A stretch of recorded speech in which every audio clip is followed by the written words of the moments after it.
सिर्फ जल जमाव ही समस्या नहीं है, जाम की भी समस्या है, भ्रष्टाचार की समस्या है। इस पर सर्वप्रथम हमको मास्टर प्लान बनाने की जरूरत है।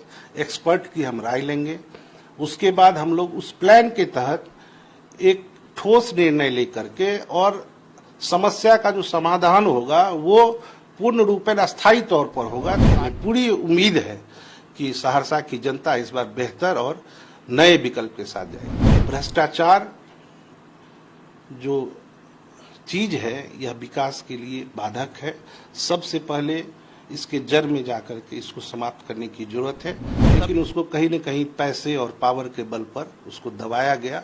इसके हम खुद भुक्तभोगी हैं और हम बिहार सरकार के इस निर्णय का हम तहे दिल से स्वागत करते हैं। देखिए, ये जितनी भी हमने आपको समस्याएं भी बताई हैं और जो हमने संकल्प लिया है वो सब भी समस्याएं हैं। सिर्फ जल जमाव ही समस्या नहीं है, जाम की भी समस्या है, भ्रष्टाचार की समस्या है।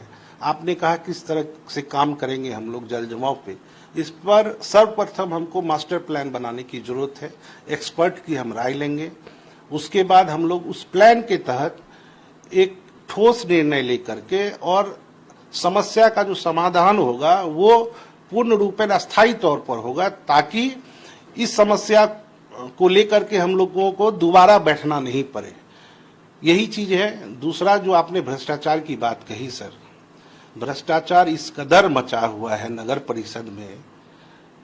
अभी तो नगर निगम हो गया। नगर निगम की अगर हम बात करें, सहरसा नगर निगम बिहार का पहला ऐसा नगर निगम है जहां मुझे बोलने में कोई गुरेज नहीं है, 32% सिर्फ संवेदकों से पीसी लिए जाती है। और जब आप 32% पीसी लेते हैं किसी पद पर रहते हुए या आपके कार्यालय के द्वारा, वहां काम कैसा होगा इस चीज को मतलब आसानी से अंदाजा लगाया जा सकता है कि काम क्या होगा। और भ्रष्टाचार जो चीज है यह विकास के लिए बाधक है। सबसे पहले इसके जड़ में जाकर के इसको समाप्त करने की जरूरत है, तभी हम एक अच्छे विकसित सहरसा के सपना को हम लोग देख सकते हैं।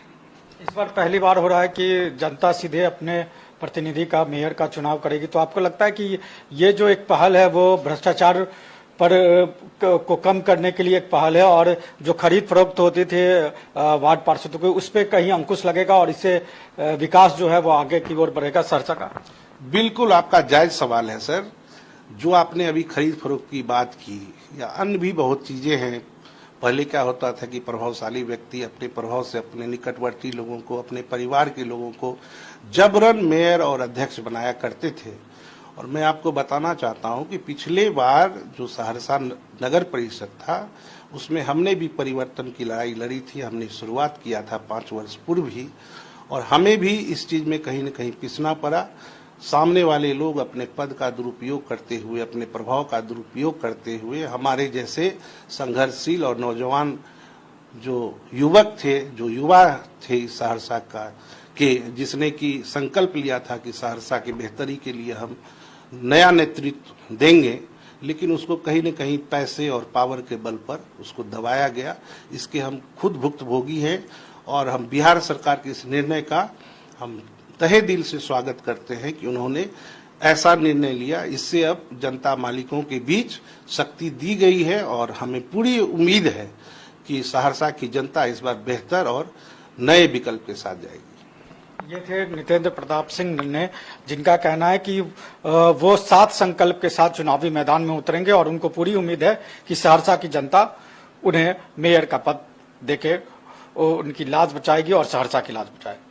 कैमरामैन राहुल के साथ मनीष आनंद, सहरसा।